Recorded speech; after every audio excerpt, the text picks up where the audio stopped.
백성과 나라와 방언과 임금에게 다시 예언하여야 하리라. You must prophecy again about many peoples, nations, languages, and kings. 저희가 그 정거를 마칠 때에 무적행으로부터 올라오는 짐승이 저희로 더불어 전쟁을 일으켜 저희를 이기고 저희를 죽일 터인즉 저희 시체가 큰 성길에 있으리니 그 성은 영적으로 하면 소돔이라고도 하고 애굽이라고도 하니 곧 저희 주께서 십자가에 못 박히신 곳이니라. Now when they have finished their testimony, the beast that comes up from the abyss will attack them and overpower and kill them. Their bodies will lie in the street of the great city, which is figuratively called Sodom and Egypt, where also their Lord was crucified. 할렐루야. 임마누엘의 은혜가 이 말씀을 대하는 모든 분들에게 임하기를 축복합니다. 오늘 본문의 예언은 두 증인이 그 사역을 완수한 후 그 사역의 완수와 더불어 그의 생애의 결말을 보여주는 말씀입니다. 두 증인의 사역과 그 생애의 결말은 한마디로 예수 그리스도의 사역과 생애를 그대로 살은 삶의 모습입니다. 그리고 이들 두 증인의 생애는 이 시대 신부 성도들의 사역과 그 생애를 보여주신 것으로 우리들의 사역과 생애에 반드시 성취시켜야 할 모습입니다. 두 증인과 이 시대의 종들의 삶과 아무 상관이 없다는 개념으로 이 말씀을 시청하신다면 그 생각을 완전히 고치시기를 바랍니다. 거룩한 성령님이 여러분들을 통치하시기를 축복합니다. 아멘. 첫째, 두 증인과 짐승과의 전쟁에 대하여 먼저 말씀을 드립니다. 두 증인의 사역과 그 생애의 결말은 짐승과의 전쟁에 답을 주고 있습니다. 이는 두 증인 생애의 결말은 두 증인 사역의 끝과 맞물려 있습니다. 곧 두 증인이 짐승과 벌이는 전쟁의 사역이 두 증인의 지상 생애도 마지막이라는 뜻입니다. 작은 첫 번째로 두 증인이 증거를 마칠 때라는 시점에 대하여 말씀을 드립니다. 7절을 보면 두 증인이 증거를 마칠 때라는 시점이 나옵니다.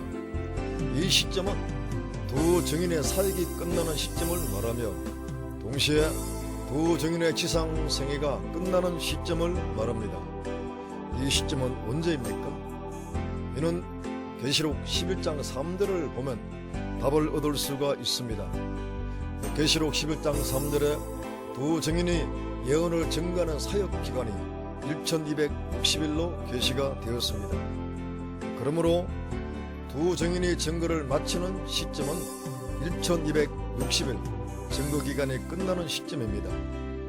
이 시점은 나팔 순서로 말하면 6째 나팔 기간이 끝나는 시점이고 계시록 8장 13절에 계시된 세 화 가운데 둘째 화의 기간이 끝나는 시점을 말합니다. 계시록 11장 14절을 보시면 더 확실하게 두 증인이 사역을 끝내는 시점을 둘째 화는 지나가서나 하는 말씀을 통하여 두 증인의 사역 기간을 둘째 화의 기간으로 계시를 하셨기 때문에 두 증인이 증거를 마치는 시점이 곧 둘째 화가 끝나는 시점과 동일하다는 사실을 분명히 분별할 수가 있습니다. 그리고 이 시점은 전3년 반 대환란 기간이 끝나는 시점을 말합니다. 그리고 두 증인의 예언 증거 사역을 대적하는 짐승 정권 입장에서 보면 그들의 사역 기간 곧 42달에 끝나는 시점입니다. 짐승이 사역하는 42달 기간이 끝나는 시점과 두 증인이 예언을 증거하는 1260일 끝나는 시점이 동일하다는 사실은 계시록 11장 7절 본문 자체가 증거를 해주고 있습니다. 곧 두 증인이 증거를 마칠 때에 짐승이 전쟁을 일으켜 두 증인을 이긴다는 말씀입니다. 참으로 이 말씀은 대단히 중요한 말씀입니다. 왜냐하면 구속사의 승리를 바로 알려주는 계시의 말씀이기 때문입니다. 사랑하는 성도 여러분, 동역자 여러분, 도정인이 증거를 마치는 때와 그 기간에 대하여 자세하게 말씀을 드림과 동시에 증거를 마침으로 나타나는 내용을 좀 더 구체적으로 말씀을 드리겠습니다.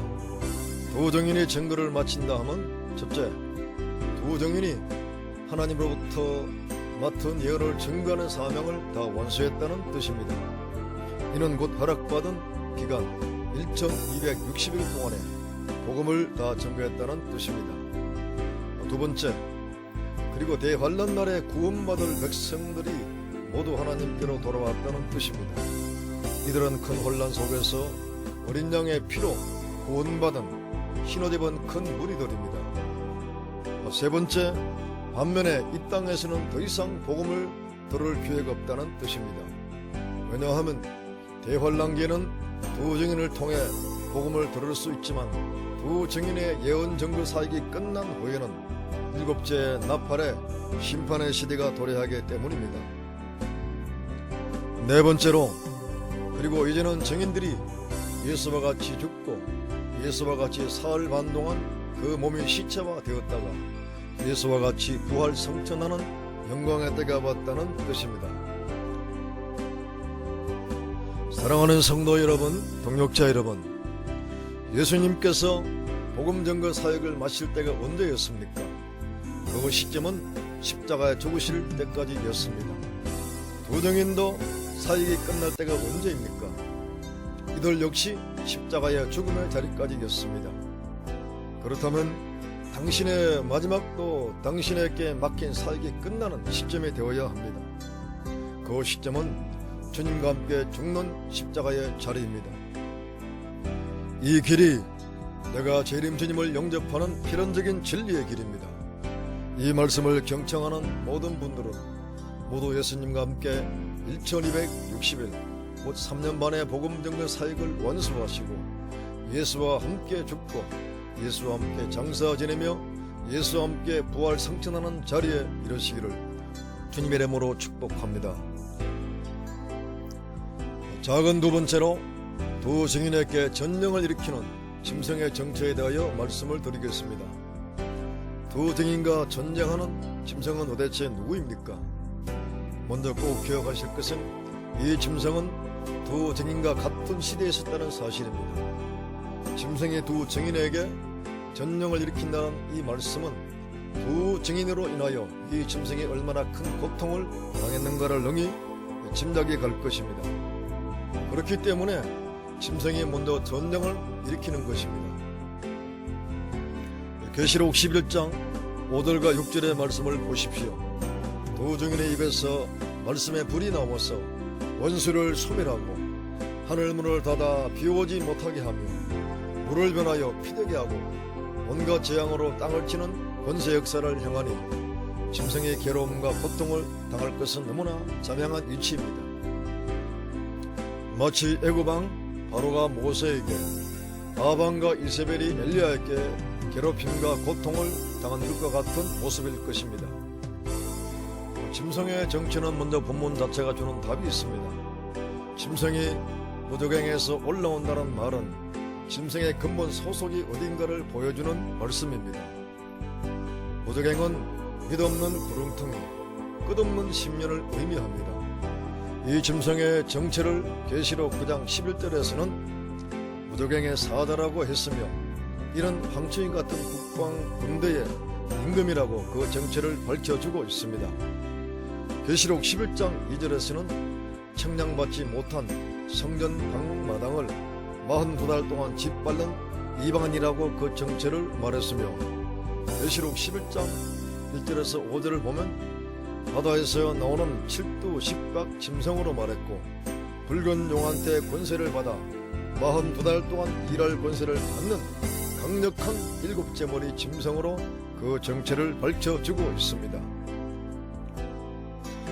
작은 세 번째로, 짐승이 두 증인과 일으키는 이 전쟁의 결과에 대하여 말씀을 드립니다. 두 증인이 과거 모세나 엘리야 같은 권세를 소유했음에도 불구하고 두 증인이 짐승과의 전쟁에서 죽는 것은 하나님의 섭리 가운데 죽는 죽음이기 때문입니다.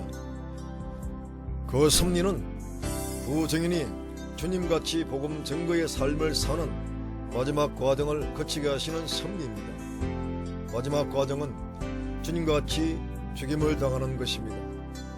주님이 주님의 공생의 사역을 끝내실 즈음에 칠두 십각 짐승 정권의 6번째 머리가 되는 로마 정권에 의해 죽임을 당했습니다. 이것은 예수님의 권세가 로마 정권의 권세보다 약해서 죽임을 당한 것이 아니라는 사실을 우리는 알고 있습니다. 이와 같이 두 증인이 칠두 십각 짐승 정권의 7번째 머리가 되는 역사 종말의 적그리스도 정권에 의해 죽임을 당하는 것도 능력이 모자라서 죽임을 당하는 것이 결코 아닙니다. 지상에서 구속사 역사를 다 완수했고 또 주님이 가신 죽음의 길을 그들 두 증인도 가야 하는 섭리 때문에, 그리고 주님과 같이 죽임을 당해야 부활 성취를 할 수 있기 때문에 짐승 앞에 죽임을 당하게 하신 것입니다. 사랑하는 성도 여러분, 동역자 여러분, 기억하십시오. 여러분들이 주님의 재림을 영접하기를 원하신다면 두 증인이 가는 그 길은 신부 성도들이 가야 할 길을 보여주셨다는 사실을 반드시 기억하셔야 합니다. 그리고 우리들도 세상 뜬끝까지 1260일간의 복음 증거 사역을 반드시 감당해야 한다는 사실과 그 증거 사역이 끝나면 신부 성도들과 짐승과의 전쟁했다는 사실과 그 전쟁에서 신부 성도들은 반드시 예수님처럼 죽임을 당한다는 하나님의 계획입니다. 이것이 신부 성도들이 들림받는 필수적 생애입니다. 이 길을 말씀을 붙잡고 믿음으로 가시기를 축복합니다. 작은 네 번째로 짐승과의 전쟁에서 패배한 두 증인의 시체를 건성길에 방치한 사실에 대하여 말씀을 드립니다. 두 증인의 시체가 방치된 그 성길을 영적으로 소돔과 애굽으로 말씀하셨고 또 이것은 주님이 십자가에 못 박히신 곳이라고 했습니다. 두 증인의 시체가 있는 장소를 큰 성길, 곧 소돔과 애굽, 곧 주께서 십자가에 못 박히신 곳으로 말씀하신 이유가 무엇일까요?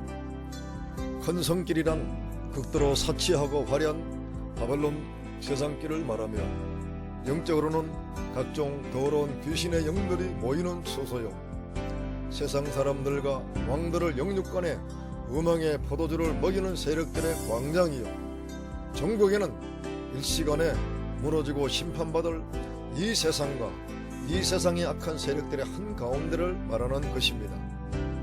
두 증인의 죽은 시체가 큰 성길이었다는 것은 결국 정치적인 바벨론, 종교적인 바벨론, 그리고 이 세상 바벨론 가운데서 죽는다는 뜻이 될 것입니다. 이 길에는 진리가 전혀 없고 영생에 없는 길이며 사망의 길이요 멸망의 길입니다. 주님이 이 큰 성길에서 죽으셨기 때문에 두 증인도 주님처럼 바벨론 세상의 큰 성길에서 죽는 것입니다.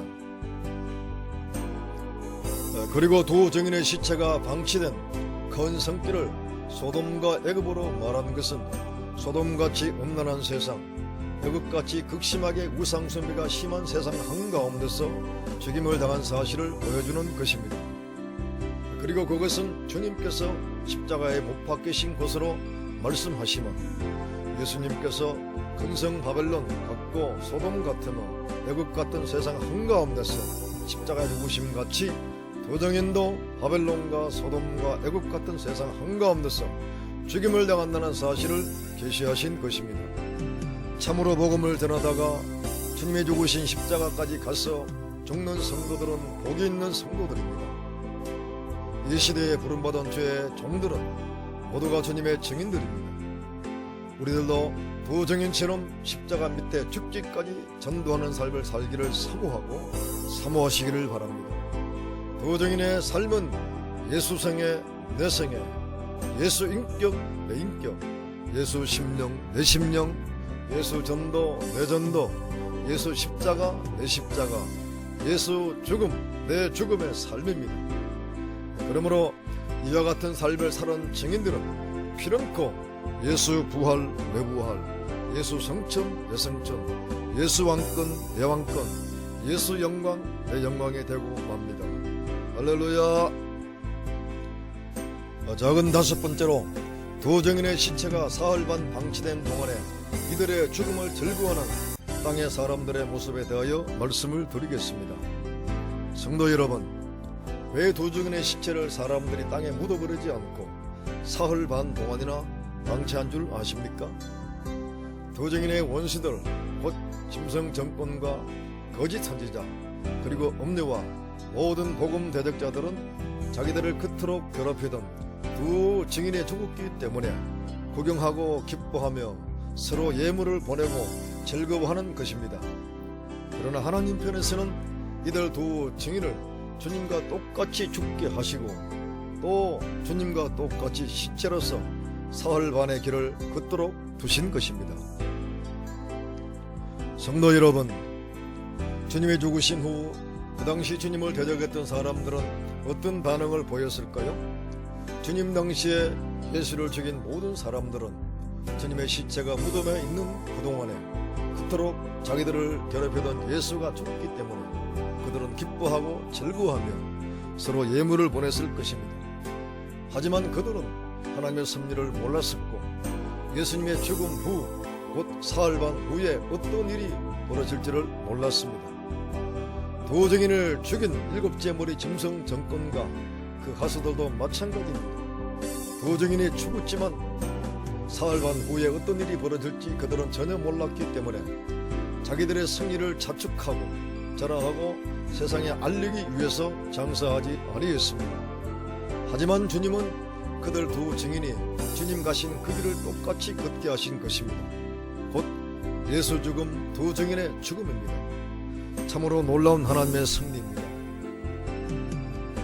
육신을 입으신 예수님은 그 당시 무덤 속에 들어갔었고 반대로 두 증인은 무덤 속에 들어가지 아니했지만 그 사흘 반은 세상 모든 사람들이 예수는 죽었다는 사실을 확실히 알게 한 기간이었습니다.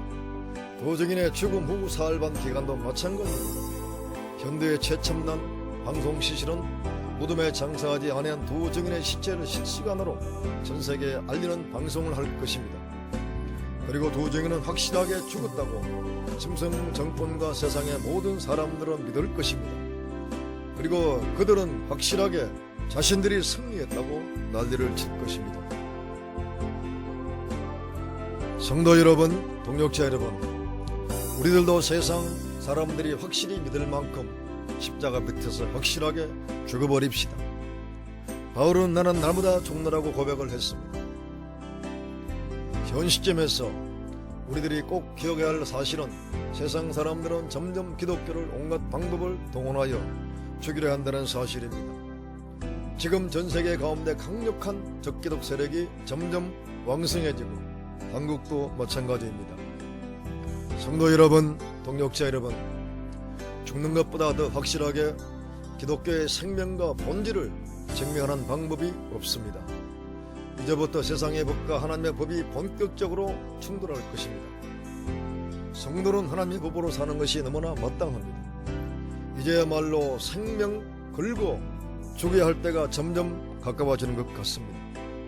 북한 핵전쟁 위협도 그러하고 한국 사회가 온갖 방법으로 기독교를 대적하는 법을 만들고 환경을 조성하는 것도 진짜 주를 위해 죽을 종들이나 성도들을 고르기 위한 섭리임을 아시고 하나님께 감사함으로 승리하시기를 바랍니다. 여러분들은 지금 있는 그 자리가 소돔과 애국같이 멸망받을 세상 한가운데 곧 십자가로 생각을 하십시오. 지금 세상 한가운데서 죽으려고 아예 작정하신 분들은 신부 성도로서 마지막 죽음은 너무나 쉽습니다.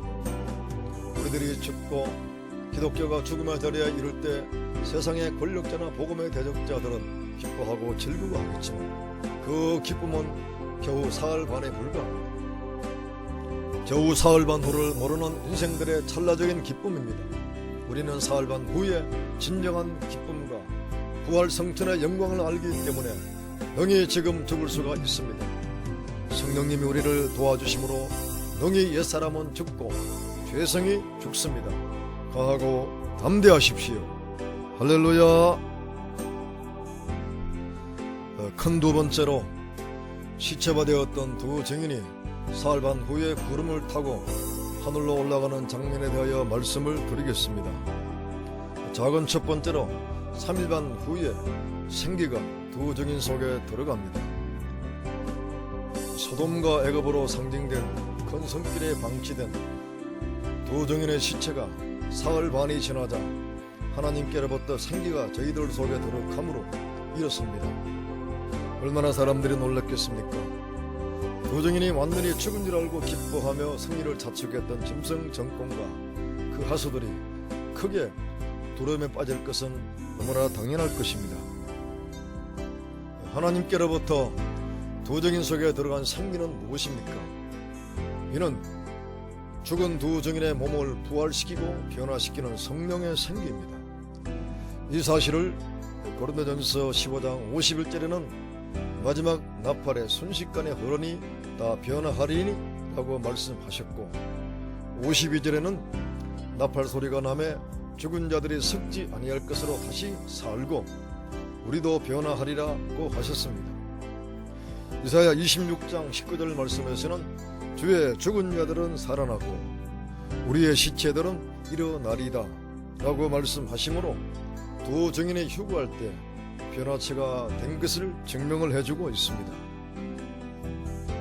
성도 여러분, 동역자 여러분, 주님께서 죽으신 지 사흘 반 만에 다시 부활하듯이 두 증인도 주님과 똑같이 부활합니다. 부활한 두 증인의 몸은 과거와는 질적으로 전혀 다른 변화체가 되었습니다. 이제는 주님과 똑같이 시간과 공간의 제한을 받지 않는 변화체로서 대림을 받습니다. 이것이 하나님께로부터 임하는 생기의 능력입니다. 작은 두 번째로 하늘로부터 이리로 올라오라는 큰 음성을 듣고 두 증인이 구름 타고 하늘로 올라갑니다. 두 증인의 시체 속에 생기가 들어가므로 두 증인이 부활하여 일어서는 장면을 원수들이 구경하는 것으로 끝나지 않고 연이어 하늘에서 이리로 올라오라는 큰 음성을 두 증인이 듣고 구름을 타고 하늘로 올라갑니다. 이리로 올라오라는 하나님의 명령은 하나님의 뜻을 죽기까지 수행한 두 증인을 하늘로 끌어올리는 명령의 말씀입니다. 땅에서 그들의 사명을 다 마쳤기 때문에 하늘로 끌어올리는 것입니다. 이 사실을 데살로니가전서 4장 17절에는 우리 살아남은 자도 구름 속으로 끌어올려 공중에서 주님을 영접하게 하신다고 하셨습니다.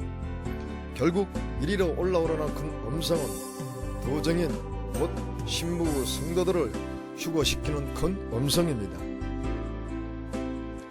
계시록 11장 12절에서는 두 증인이 들림받는 모습을 계시하셨지만 이들은 14만 4천 성도들을 말하는 것이며 이들은 재림의 주님을 영접하는 신부 성도들을 말하는 것임을 잊지 말아야 합니다. 두 증인의 사역과 죽음과 부활과 성천은 두 사람이라는 숫자에 국한된 증인이 아니라 역사 종말에 재림의 주님을 영접하는 거룩한 신부 성도 전체를 대표적인 두 증인으로 표현했다는 것을 알아야 합니다. 두 증인 성도가 하늘 공중에서 주님을 영접한 이후부터는 결코 주님과 다시는 헤어지지 않습니다. 세세토록 주님과 함께 사는 그 출발점이 하늘에서 두 증인 성도와 주님과의 만남일 것입니다. 작은 세 번째로 두 증인이 휴거하는 시점에 대하여 말씀을 드립니다. 그런데 두 증인이 하늘로 올라가는 휴거의 시점은 이미 말씀드린 바와 같이 1260일 곧 전3년 반이 끝나는 시점입니다. 이는 계시록 11장 14절을 보게 되면 둘째 화의 기간이 끝나는 시점입니다. 둘째 화는 여섯째 나팔이기 때문에 이는 여섯째 나팔이 끝나는 시점과 같습니다. 여섯째 나팔이 끝나면 곧장 일곱째 나팔이 붑니다.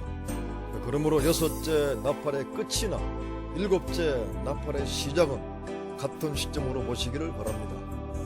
끝과 시작은 같은 시점이라는 뜻입니다. 이 사실을 고린도전서 15장 51절에서는 마지막 나팔에 순식간에 어른이 다 변화한다는 그 마지막 나팔은 여섯째 나팔의 끝 혹은 일곱째 나팔의 시작 나팔입니다. 이때가 바로 두 증인의 휴거하는 시점입니다. 작은 네 번째로 두 증인의 휴거를 두려워하며 구경하는 자들과 두려워하지만은 영광을 돌리는 자들은 누구입니까? 11절과 12절을 보면 두 증인의 휴거를 두려워하며 구경하는 자들은 땅에서 두 증인을 대적했던 짐승 정권과 거짓 선자를 유시한 모든 복음 대적자들과 불신자들입니다. 이들이 두 증인의 휴거 장면을 볼 때 얼마나 부럽겠습니까? 재림의 진실과 자신들의 모든 행위가 그대로 드러난 현실 앞에서 애통하며 통곡을 할 것입니다. 그러나 이들에게는 구원의 역사가 없습니다. 후회하고 애통은 하겠지만 복음을 들을 수가 없고 두 증인의 휴거와 함께 성령의 역사가 사라졌기 때문입니다. 반면에 13절에서 두 증인의 휴거를 두려워는 하지만 하나님께 영광을 돌리는 사람들이 있습니다. 이들은 두 증인이 대환란 기간 동안 예언의 말씀을 증거할 때 그 증거를 듣고 어린 양의 피로 구원받은 흰옷 입은 큰 무리의 백성들입니다. 이들은 두 증인의 전도를 받아 구원을 받음과 동시에 이 위치에서 보호를 받는 백성들입니다. 이들은 비록 휴거하지는 못했지만 자신들을 전도한 두 증인 곧 신부 성도들의 휴거 장면을 진심으로 기뻐하면서 예비처에서 하나님께 영광을 돌립니다. 이들은 후 3년만 심판기 동안의 양육을 받고 천년시대의 백성으로 입성을 합니다. 사랑하는 동역자 여러분, 교회 안에는 지금도 구경꾼 같은 신자들이 많습니다. 신자들만이 아니라 목회자도 두 증인의 생애와 주님의 재림에 무관심하고 구경꾼 같은 시각으로 대하는 분들이 많습니다. 목사가 구경꾼 같은 모습과 무관심으로 살아간다면 그 교회의 신자들은 더 말할 것도 없습니다. 이런 분들은 그날의 신부 성도들의 휴거를 땅에서 구경하고 두려워하는 자리에 떨어지고 말 것입니다. 이제는 깨어 정신을 차리고 예수님의 증인으로 살아갈 수 있는 인격과 능력을 준비하는 데 최선을 다하시기를 바랍니다. 예수님의 십자가의 죽음과 부활과 성천이 나의 사역과 생애의 끝으로 하시고 두 증인의 생애를 나의 생애로 만들어가는 큰 은혜가 있기를 축복합니다. 말씀 안에서 뜨거운 열정으로 주님 앞에 엎드릴 때 성령님께서 반드시 도와주실 것입니다. 아멘. 할렐루야.